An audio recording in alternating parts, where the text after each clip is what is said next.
Hello, BioTubers. It's Battle Legend 2712 here, where once again, and my self-mock, not even matching, the icon picture for my channel. And today, I'd like to share with you guys a little bit of info that I could speculate or theorize based on our favorite self-mock of Maniamax 1613's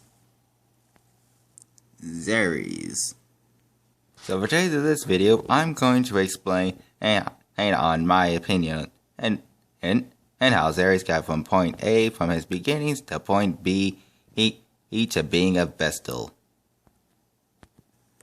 Now, one would think that this would mean, since we're looking at Zaries, to go back all the way to the beginning, but no. We technically need to go back even further, or should I say, go to the beginning further.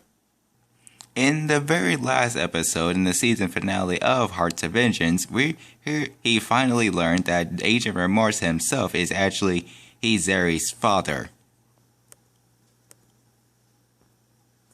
By the way, this was my exact reaction when I heard it. So thanks to this little tidbit, we now not only know that Zaries wasn't always a demon warrior, but he was actually born on an actual Ismaean/Synthroidian, and also the fact that him and Zeron Necros are biological brothers. But given to everything we actually come to know from Hearts of Vengeance and Viper Inworld no less, how does this actually add up to anything? It kinda seems contradictory to what we know.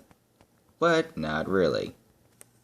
In fact, the common thing that is marginally he learned throughout this series is that when Zeron was 10 or 12, Devastarik himself attacked his city, killing his family and turning him into a living energy source that the K-Throne could use.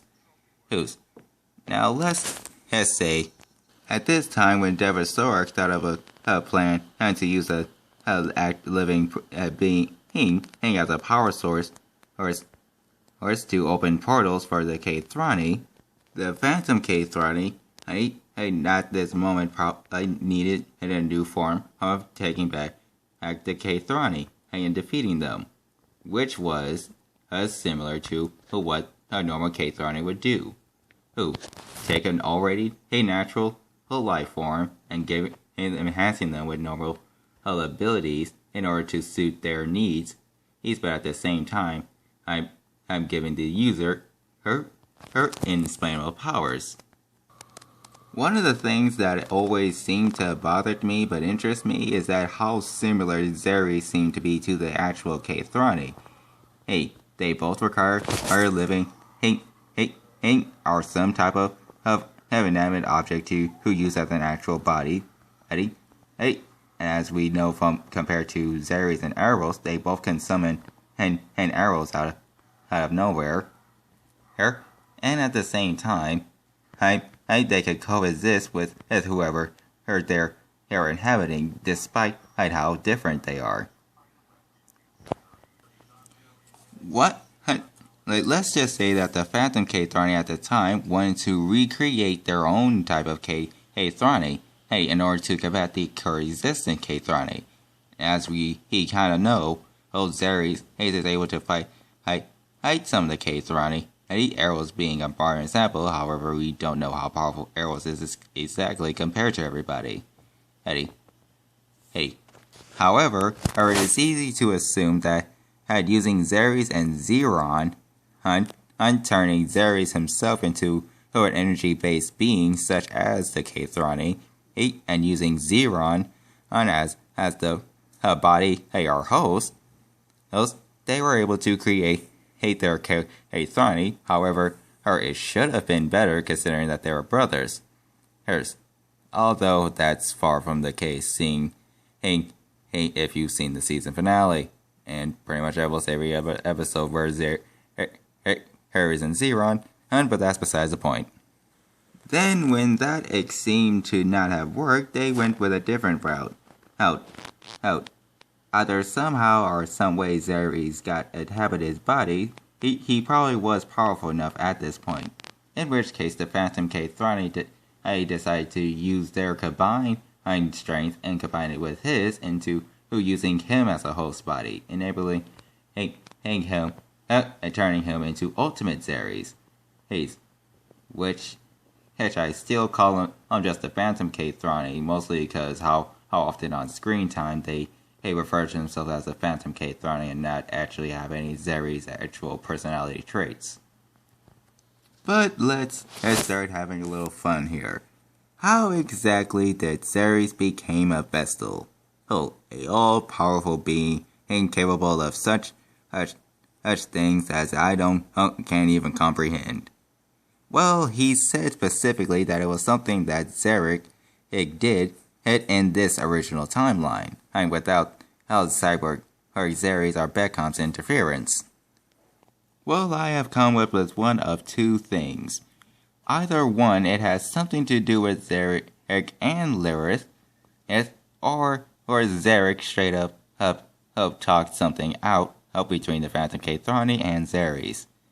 The first theory is, and my personal favorite, it is that during a fight with Acrisius, or someone powerful, Zarek had tried to was helping Lilith with something, and Lilith and Zarek were both killed, which drove Zaries into a anime style rage, and broke free from the Phantom K-Thrani's control. And presumably after killing whoever, her end up phasing in and out of time until the point where he could control it, then meeting with his Cryos, then and learning that he is a Vestal, in which case he does this and go back in time. And personally beats the crap out of Acrisius as out of personal amusement, which I could assume means that Acrisius has something to do with it, and meaning that he really wanted to beat the crap out of him. The second theory I had involves that during Zarek's had our emotional phase, which he displayed throughout the last episode. He went up to the Phantom K-Thrani and talked smack down him about something. Most likely about how calling humans inferior or something. In which case, he gets an attitude. Who yells at them. The Phantom K-Thrani do something. In which case, Zaries breaks out of their control. That's a bit of a long stretch, and I don't know if you'll understand it, but that's my 2 cents in it. Well, there you have it. My theories on how it is man, how an Atrician and child went from a demon warrior to an all-powerful god. If you disagree with me, please let me know in the comments below. Or if you do agree, or just like this video, please make sure to hit that like button and go to the comment section and say something, and either share this video with many other people or subscribe to my channel if you haven't already. Hey, my name is Beta Lightning 2712, and I hope you have a nice day.